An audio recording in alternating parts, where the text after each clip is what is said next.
What's up, everybody? Kyle here at Let's Talk Wax, and whether you're listening on the podcast or watching on YouTube, today we're looking at my updated stat-based prospect rankings, which I call Juggernaut rankings.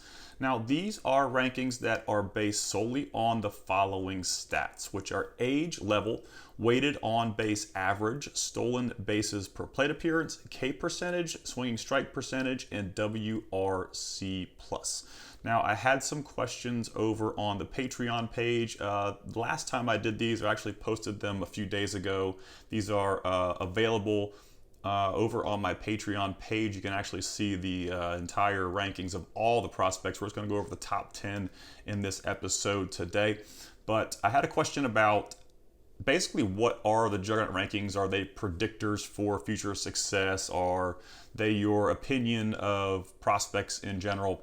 Like I said, these are just stat-based rankings. So there's no real predictor for success at the MLB level. There's no predictor for how they're going to succeed in the next level. They're just purely stat-based. So what happens with stat-based rankings is they tend to show me players that wouldn't normally be on a mainstream top 100 prospect list. And that's the cool thing about them. Now, like today, we're going to look at our top 5, and Nelson Rada is going to be at number 3. Now, is Nelson Rada a number 3 prospect in all of baseball? Probably not, but the model and the formula that I use really like Rada because he's very young for the level. He steals a ton of bases. He's hitting for a bunch of average this year. He's got a pretty high WRC plus, and the formula is really attracted to Nelson Rada. Now, if you don't dive as deep as I do and some of the subscribers to the Patreon, Nelson Rada may be a guy you never hear of as far as prospecting goes because you're not going to find him in any top 100 rankings. Another player we're going to talk about today is Nate George. How does a guy named Nate George that nobody probably knows about end up at number 6? It's pretty hard to fathom that a guy like that pops up. But like I said, the model really likes him. He's young. He's 19 years old. He's in high A, and he's having a really good season. 49 stolen bases. Really good K number, so 160 WRC plus, and he's just having a really good year, but he's not on any mainstream top 100. So a cool thing about the Juggernauts, like I said, is that you're going to see some names pop up that you may have never thought of to check out before. Now, with Nate George, he is in the upcoming 2025 Chrome release. He's not going to be available right now. But like I said, there's cool ways to find new players, and you can sort these over on Patreon by rank, and you can also sort them by player. So if you want to see where a player kind of sits based on stats in the rankings, just as that player that you collect, you could do that as well. There are some downfalls to the Juggernaut rankings, of course. There's always downfalls to everything. They are only stat-based, so there's no predictor for ceiling. There's no anything. You can't get anything good out of a ranking for what someone may turn into. Ceiling is basically exempt from anything, and it also does not cover defensive value at all. So a first baseman and a shortstop would not get any extra perks on the Juggernaut ranking system. So with that being said, we are going to jump into our top 10. I did apply, as you can see on the video, I did apply Let's Talk Wax rank to all of these players as well. You're going to see Let's Talk Wax ranks on almost all of my content. They do go from elite to 7, elite being the top tier, 1 being the tier below elite, and 2, 3, 4, and so on. So 7 would be the worst, elite would be the best. We actually do have 1 elite player on this top 10. If you probably already know who that might be before we even mention his name. But we are going to kick this off with number 10, Jesus Made, who the formula really likes. He's 18.2 years old. He's played between low A and high A this season. A full season of 482 plate appearances. He's hitting 288 with a 394 weighted on base average. The power numbers aren't great, but like I said, he's 18.2 playing in low A and high A. Most 18.2-year-olds are in the complex league or just kind of getting their feet wet in low A. So it's really hard for these young prospects to develop power when they have such a huge age level disadvantage. And that's something else, as I mentioned before, the formula really likes, and it's something that I wanted to be sure I implemented into the rankings, was age level, because that's super important to me. I'm not really concerned about how a 23-year-old does at AA versus how a 20-year-old or a 21-year-old. There's a huge disadvantage for younger players as opposed to players of a higher age. So they do get credited for that, and Jesus Mate took advantage of that by being 18.2 and getting some high A time. 6 home runs and 45 stolen bases this year. He actually has crushed high A at 18 years old in a 100 plate appearance sample size. So he hasn't really slowed down at all since being promoted to high A. He's got a very high speed power ceiling. The thing with Mate right now is he's got an elevated ground ball to fly ball rate. What does that mean, you may ask if you're new to the channel? Ground ball to fly ball rate is something that I watch very closely. It's a pretty good predictor for future power, because if prospects are hitting the ball on the ground, they are not going to hit home runs. So the more players get the ball in the air, the more chance they have to reach, I guess, their maximum power potential. So as Mate, if it's something he's working on, as far as getting the ball in the air more, we could see a power jump. If he's getting acclimated to high A pitching, and he continues to mature and grow, we could see some power numbers really jump. So I do consider him to be a very high speed power ceiling player. The power just hasn't really come yet, and that's because of the factors I discussed before. He's got a career 301 batting average with a 162 ISO and a 17.9 K percentage. So some really good things going on there. He is number 5 on MLB.com's top 100. He's a Let's Talk Wax rank of 1.5. And there are not a lot of players in my breakdowns that achieve that rank. But you're going to see several on here, of course, because these are a lot of guys that I like. They're cherry-picked from my favorite stats. So you're going to see a lot of high-ranking players. But when you go over, if you go over to the Patreon page and you check all my breakdowns for every release, I apply rankings to every player with a first chrome or a first auto in every release, and it's mainly 3s, 3.5s, 4s, 5s, lots of chopping block guys, lots of 7s. There are not a lot of 1.5. So keep that in mind as we go through this video or the podcast, whichever one you're listening to. He is out of 2025 Bowman. His cards are at right around $175 right now. And if you look at Connor Griffin cards, the number 1 prospect overall, his stuff's all the way up to like $315 right now. So if Mate continues to really perform well in the upper minors, we could see some increase in value. So there might still be some room with Mate at 175. I don't know how much more room there is with Connor Griffin with a $315 base auto and having performed as well as he did this season. That's also something to consider. We'll get to that when we get to Connor Griffin, but he is getting the majority of reps at shortstop still in high A. There's been talk, and he does get some reps at second base, but as of right now, it looks like the Milwaukee Brewers are trying to keep him at shortstop. So we got Mate at 10. At number 9, we've got Eduardo Cano, Los Angeles Dodgers outfielder. He's 19.9. Another kid that's played between low A and high A, a full year, actually about 7 months older than Mate. He's got a 428 weighted on base average. He's had an amazing season. 428 weighted on base average, 295 batting average. The power is actually there right now for Quintero. 17 home runs and 46 stolen bases. So that's a pretty big speed power look right there, and that's probably one of the best things in this hobby right now are speed power prospects. Prospects that steal bases, hit home runs, are very attractive in this hobby right now. If you're going to see some prospects on here that steal tons of bases, hit for average, but don't have a ton of power. And I'm not saying they're bad players. I do really like these players, but the formula likes them as well. But the hobby, coming from a hobby standpoint, they are not as attractive, and you'll see that reflected in the prices as we continue. 15.9 walk percentage, which is pretty good. 23.0 K percentage, which is a little high. It's not a red flag high, but I like to see a K percentage under 20. That's the golden ticket for me. A 304 career average, 186 career ISO, and a 20.4 career K percentage. So he dominated the season so far.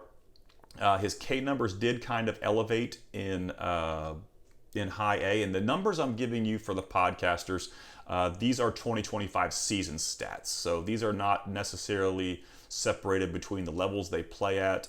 I did break it down to high A for Quintero.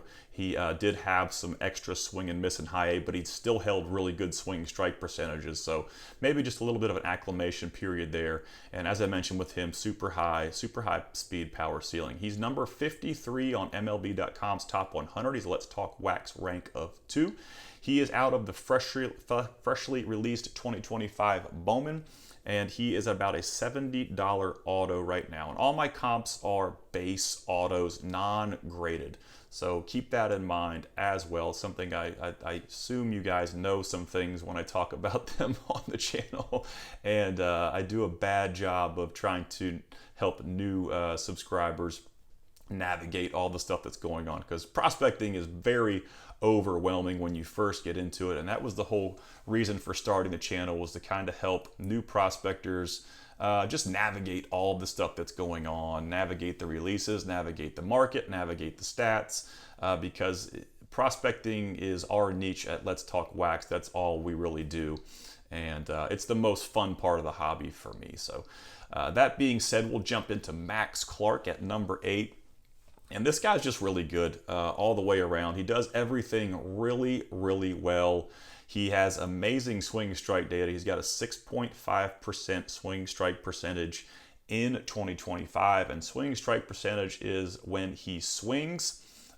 He does not make contact only 6.5% of the time. So quick math facts out there, I would say 93.5% of the time when he swings, he is making contact. He's improved his ground ball to fly ball rates this year too, which was really good. That was one of the big hangups I kind of had with Clark last year and years prior, were the ground balls. They became kind of an issue, but he's hit 13 home runs. He's got 19 stolen bases on the year so far. He's 20.7 years old, got promoted to Double-A. I think it was a few months ago they promoted a bunch of guys. McGonicle, Briseño, and Clark, I think, all got promoted to Double-A together a few months ago, and they're all doing pretty well. Clark's got an 18.3 walk percentage, an 18.4 career K percentage, so really, really good K numbers, really good swing strike data. And when they have really good K numbers and swing strike data, they tend to make me feel like higher floor players. And I also think Clark has a pretty high ceiling, so those are pretty safe bets. Now, you're going to pay for the safe bet. He's a $225 auto. He's number 9 on MLB.com's top 100, and he's a Let's Talk Wax rank of 1.5. The secret, Max Clark is not a secret anymore. You're going to see Nate George on here, who may be a secret, but not for long, because if anybody watches this video and they know the upcoming release is coming, I was hoping George would be a sleeper, but I'm going to throw him out there anyway. But Max Clark has been kind of in the spotlight since being drafted in 2023, and he's been improving at a rapid rate. So I'm especially excited about the ground ball to fly ball improvement. I think that's going to help him tap into some power even in 2026. So number 7, we've got Justin Crawford, another guy who the formula really likes, mainly because he's got an amazing hit tool. He steals a ton of bases, and he's got some pretty good K data. Now, the issue with Justin Crawford, of course, is he's got really high ground ball to fly ball rates and limited power. He's hitting .334 on the season, 21.6, played the full season in Double-A, 506 AAA. 506 AAA plate appearances, hitting .334, 46 stolen bases. Numbers across the board are very good. 18% K percentage, 11.5 walk percentage, and he is number 66 on MLB.com's top 100. He's a Let's Talk Wax rank of 2 out of 2023 Bowman, and he's a $90 auto. And this is what I was talking about earlier. You know, players that have really good talent, really good defensive upside. He hits for tons of average. He steals tons of bases, but he's sitting at a 118 ISO.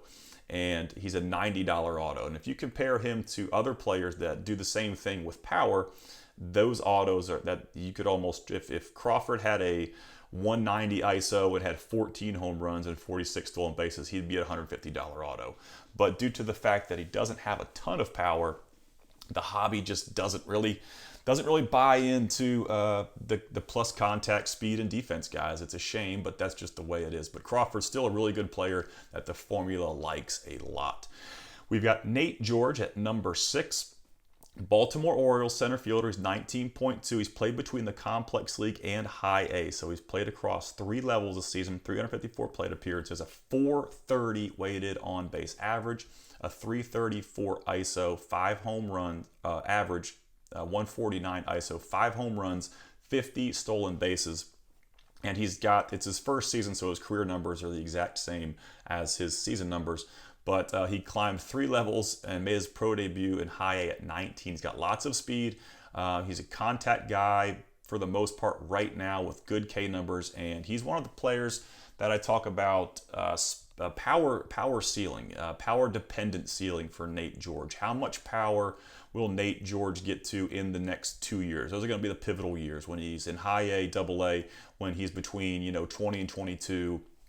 How much power is he going to get to? Because after 22, there's not a whole lot more power to be tapped into. We can kind of see where the power development's going to go, and it's just based on historical data. If players aren't hitting for a ton of power when they're 22 years old playing in Double A, I would not bank on them hitting for much power in the major leagues or AAA. So it's going to be an important 2 years. As far as the hobby goes, he's having an amazing season. He's a great player right now after 1 season, but his power is going to determine his ceiling, I think. He is going to be in the 2025 Bowman Chrome release, which comes out in a few weeks on September 24th. If you guys want to see my complete breakdown of that release with rankings, write-ups, and stats for all the players, that's over on Patreon as well. And I did a top 10 video. It's on the YouTube and the podcast. I was thinking about doing a top 25 as well as we got closer to release, but it's going to depend on how much time I have. I have a lot going on in my life, and the Let's Talk Wax is just something I try to do for fun. I don't do it full time. It's not my job. I have another job and kids and coaches or teams that I coach, so it becomes kind of chaotic at times, but I do try to provide you guys with as much data as possible. But excited about that release. There are some ringers on that release. There are some duds, but it's a typical Chrome release. So that's going to be our 10 through 6. Now, if you guys are enjoying this content and you want to see some more of my exclusive content, you can head over to my Patreon page. There's lots of cool stuff over there. I've got autograph checklist breakdowns for all releases 2019 through 2025. As I mentioned before, I've got team break guides for those releases as well.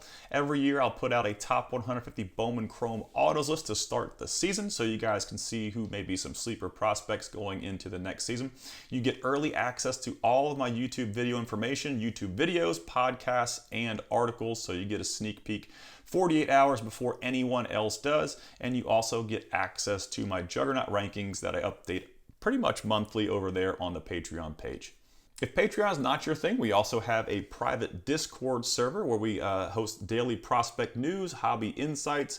We offer promotion and call-up news. We have a buy-sell trade. We offer help with grading, and you can advertise personally if you're a Whatnot breaker or you have a channel or anything you want to advertise. As long as we're not spamming, you guys are free to do that over there as well. And we also started doing some community breaks. We've had a few breaks happen in the Discord as well. If you want to check that out, there's a link in the video description.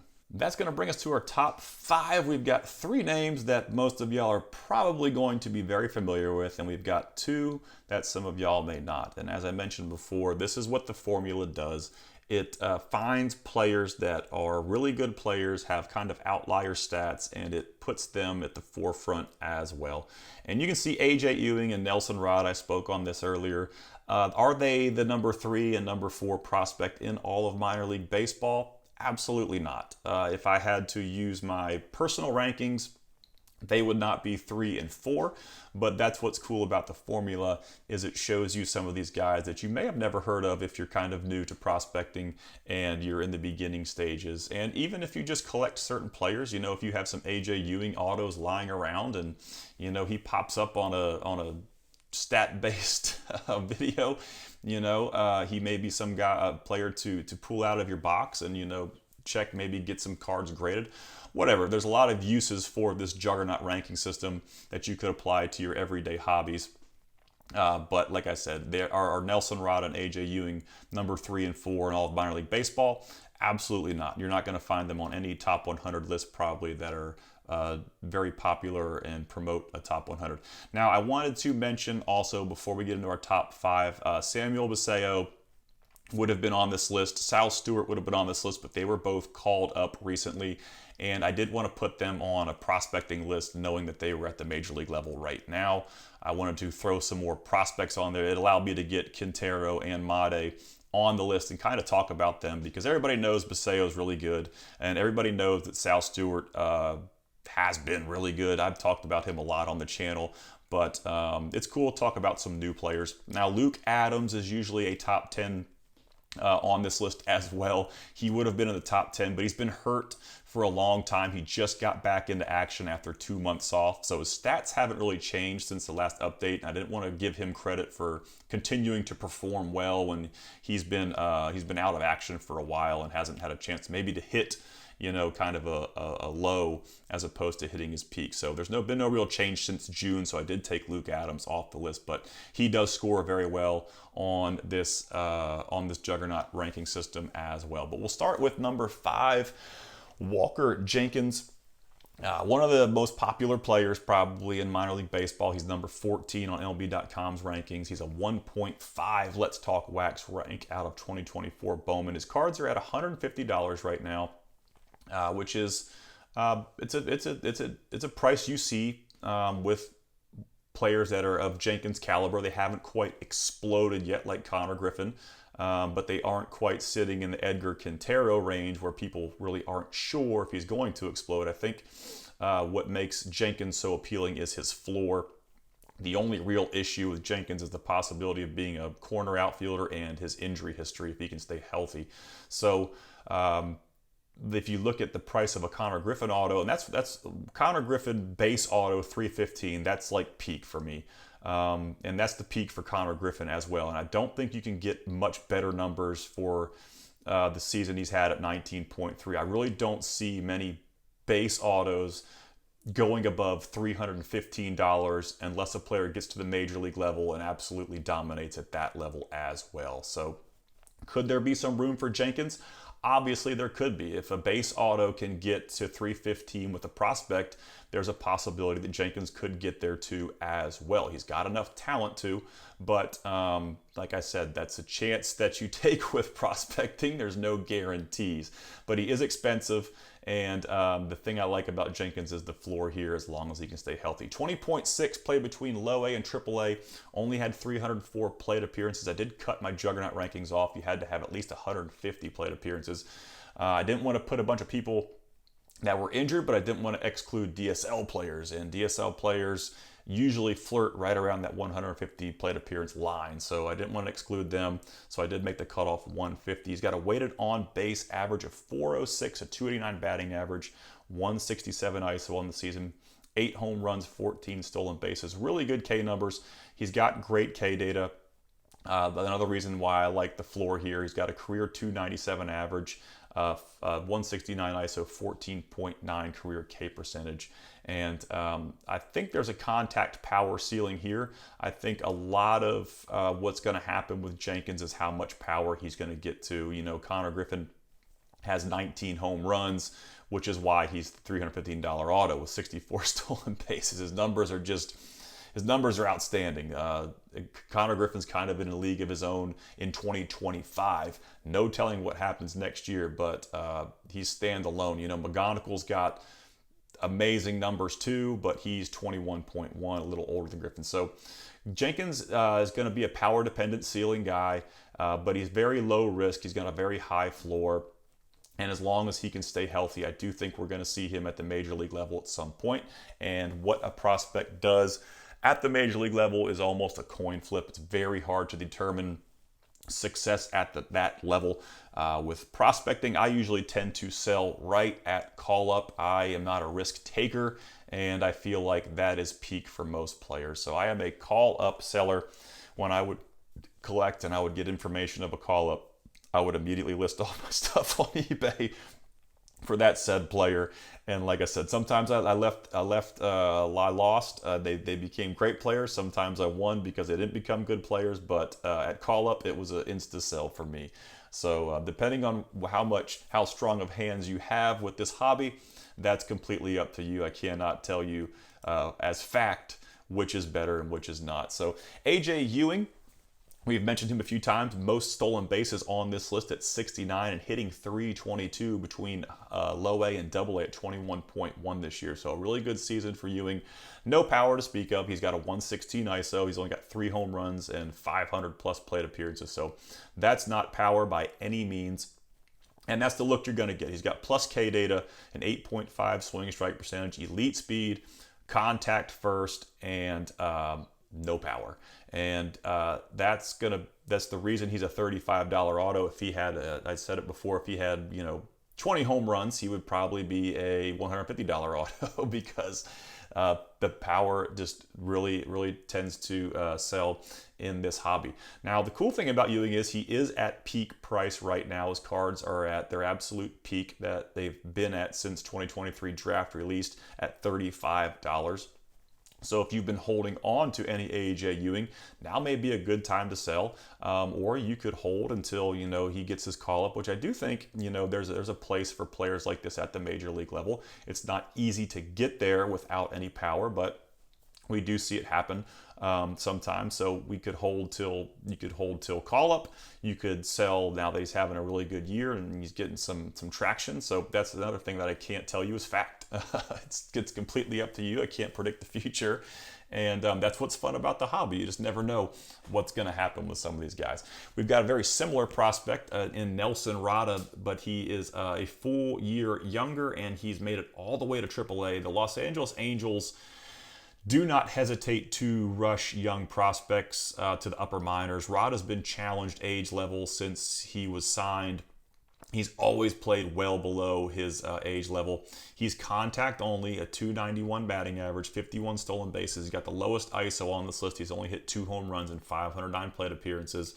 But what the formula really likes with Rada is his contact data, his stolen bases, and his age level, as I mentioned before. So he is the youngest player in AAA. He's not ranked on MLB.com, but he is also experiencing peak prices right now too. Since release of 2023 Bowman, he is at $60. So as I mentioned with Ewing, if you feel like this is as high as they're going to go, it may be a good time to unload your Rada. If you feel like he is trending up, you could buy in. I do think his cards were right around $35 to $50 for the majority of the time since release. So definitely something to consider on your own. I can't predict the future with him as well. We've got McGonicle and Griffin at our top 2. Now, this is parallel with MLB.com's top 100 as well. They've got Griffin at 1 and McGonicle at 2. And after that, it kind of goes sideways with comparing them to Juggernaut. So McGonicle exploded this year. Then McGonicle was never considered really to be a power hitter. He'd never really shown off much impact power, but in 2025, he hit 16 home runs. And why is that so important? Because McGonicle's contact tool is absolutely elite. And when you combine that with power, that creates a very high ceiling and a very high floor, making McGonicle exceptionally attractive. His doubles, he's had 29 doubles and 16 home runs. And like I said, he's got absolute elite K data. He does not swing and miss. He does not strike out. He takes a significant amount of walks, more walks than strikeouts this year between low A and double A. Just a really big year for McGonicle. The highest ISO on this list, which is juiced a lot by doubles, but like I said, 16 home runs as well, 271. And if you would have told me in 2024 that McGonicle was going to have a 271 ISO, I would have said, I don't believe you. And that was my hang up with him, for years. And he's really exploded in 2025. His cards are also peaked right now at 175. The highest since the highest of all time, and it's been a pretty good. I think they were around $100 to they were like 75 to 100 when 2025 Bowman released, and they almost doubled now, and I think they're going to continue to go up. So McGonicle having an amazing year, 446 weighted on base average. That's also the highest on this list. Career average of 311, career ISO of 197, a career K percentage of 10. Best on this list. So you can see why he's the number 2 prospect in all of baseball. And I feel like if Connor Griffin were a little older, it would be a pretty tight race for number 1 prospect overall between McGonicle and Griffin. But McGonicle's just been lights out. He did miss time with an ankle injury that kind of hair-lipped him a little bit, but he's getting the majority of his reps at shortstop as well. So everything's really panning out. All the things that you hope for when you buy a prospect on release. So if you were buying McGonicle when 2025 Bowman released, all the things that you hoped would happen are pretty much happening with him. So good choice if that's what you decided to do. Connor Griffin, we've talked, I've breezed over him several times in this episode already. Not a secret here. If he's got a $315 base auto, he's no longer even remotely close to a secret. This is the guy that people who collect football, who collect basketball, who are just average card collectors, they go to MLB.com and they see, oh, he's the number 1 prospect in baseball, I'm going to go buy him. So that hype does exist. The top 100 hype, even like the top 10 hype is pretty big, because a lot of just average collectors aren't going to dig very deep into prospecting. And that's, again, why I started this channel, for people who just kind of really like to stay in this area. But Griffin is the guy that all collectors are like, wow, he's the number 1 prospect in baseball, I need to buy his stuff. So that does help pump the price of his autos. But besides the price tag, some pretty good numbers as well. 19.3 between low A and double A. He's got a 435 weighted on base average, a 330 average, 194 ISO, 19 homers, and 64 stolen bases. So he's the highest home run hitter on this list, and he missed top stolen bases by 5 to AJ Ewing, who's got no power, period. So a huge speed, power ceiling for Connor Griffin. He dominated low A, high A, and double A. He's got the only thing I can really find on Griffin is the 1.72 ground ball to fly ball rate. But that really hasn't impacted his power output, obviously. So that's something I always look at too, the ground ball to fly ball rate. And some things, you have to take in stride as well. Elly De La Cruz held a 30% K rate throughout his entire minor league career for the most part. I think until he got to AAA, he lowered it to like 28. But he was a swing and misser all through the minor leagues, but the production numbers were immaculate. So the amount of swing and miss didn't really impact Elly De La Cruz, and obviously he does what he does at the major league level. So it's always something to consider that stats are sometimes just stats, and they aren't predictors. They can't predict,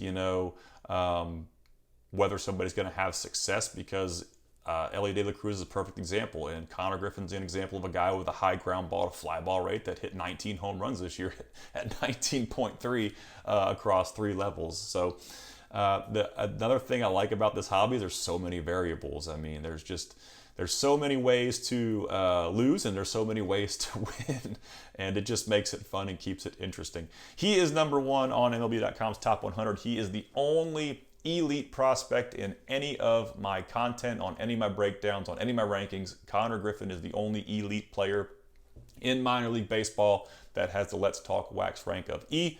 He is out of 2024 Bowman draft, and he is also at peak value right now. A Connor Griffin card has not sold above $315 to date, but like I said, I don't foresee them going up much more. The season is coming to an end. The possibility of him repeating a season this good, it's there, but it's not likely. And that's something that I've kind of noticed too, is even if he comes out in 2026 at 19.7 years old, has a really good season, but it's not as good as this season, what happens to his card value? That's something to consider. What happens if he gets called up next year, which is also a possibility in the Pirates organization? Does his card value increase? All things we really don't know. but that are things to consider when you're in this hobby. So hopefully y'all enjoyed this episode or this video, depending on what platform you are on. That is going to wrap up this end of things. If you guys want to check out the Patreon page, as I mentioned before, you are free to do that. The link is in the video description. We also have the private Discord server if you guys aren't Patreon fans, and if you want to join both, you can do that as well. There's lots of exclusive content on Patreon and lots of cool stuff that goes on in the Discord as well. I want to give a huge shout out to all of my level 3 patrons. You guys rock, and I hope you enjoyed this video. If you did, don't forget to subscribe and like, and y'all have a great day.